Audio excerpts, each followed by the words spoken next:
Hi, I'm Jill from Close to My Heart, and this is Artbooking Made Easy. On today's episode, we're going to celebrate Christmas in October. I'm going to show you two darling mini albums made using the Cricut Artbooking cartridge. In specific, the two Festive mini album keys. The holiday and the wintry images are perfect for spotlighting events taking place during the winter season. Let me show you a few different ways to use the die cuts for maximum impact on your works of art. Let's take a look at this Merry and Bright album. We've done a lot of really fun ideas with this album, and you can tell that the book itself is cut to a 10 by 8 inch size.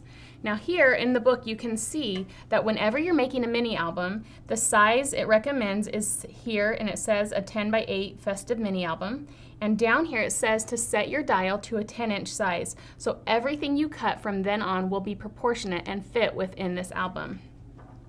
So here we've got our cover to our book. We've used some of the beautiful glitter paper, which really makes the accents pop, and you can feed that right through your Cricut as well. And here we've got some beautiful accents and some banners that were all cut from the designs on the cartridge itself. Here on this page you can see we've paired the B&T with some beautiful washi tape, and I love this embellishment cluster here because we've used the Cricut shapes, which are the trees here in the background, and we've layered those with the complements from the Sparkle and Shine paper pack.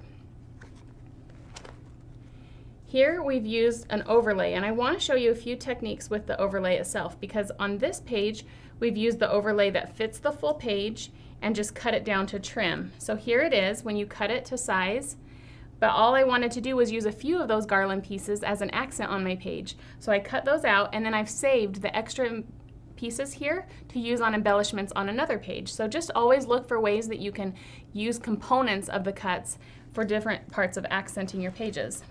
And on this page we have the same design but on a smaller scale, and that is actually a cut that is in the album itself. So you can see here is the full page overlay and here's the half page overlay. So I simply cut that smaller size out and it fits directly onto this page, and then again cut off the excess and saved it for later so that I can accent my pages throughout the book. Now this is a really fun technique here. On this we've used washi tape and put the two pieces back to back, so the two sticky sides together, flagged the ends, and then just made a bunch of loose tags that are really fun and add a lot of dimension to your page.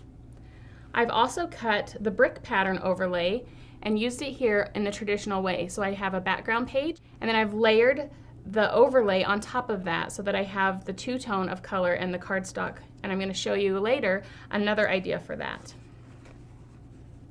Here again we've got the ornament embellishments, and the 25 is part of this base page and it cuts out directly from the album itself. And we've just backed it with some B&T, added some stamping design, and put some embellishments around it to really accent that 25. Now here I've done the same concept in that I've cut this cranberry piece, and it was actually a full page. If you look at your booklet you'll see that the Merry accent fits on a full page, and all I did was size it down and then trim off the excess so that it fit on my mini page inside my book. This is the exact same page that I used as my cover for this second book that I'd like to show you.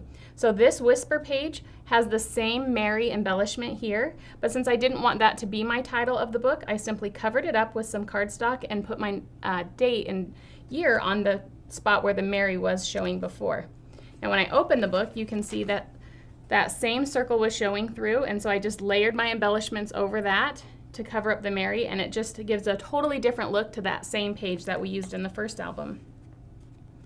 And here again we've just embellished with a lot of the different embellishment pieces that come on the mini album keys.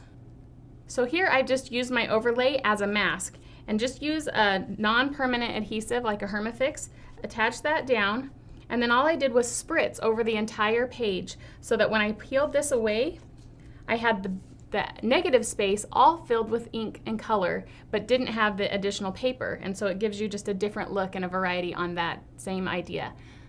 The best pointer for when you're doing this is to stay about 12 inches above your project so that you get a nice even coverage when you're spritzing, and also do a test spritz off to the side to make sure there's no blocking of your spray pen and that everything flows nicely before you go right onto your project. But that's just another fun technique for using the overlays in a different way.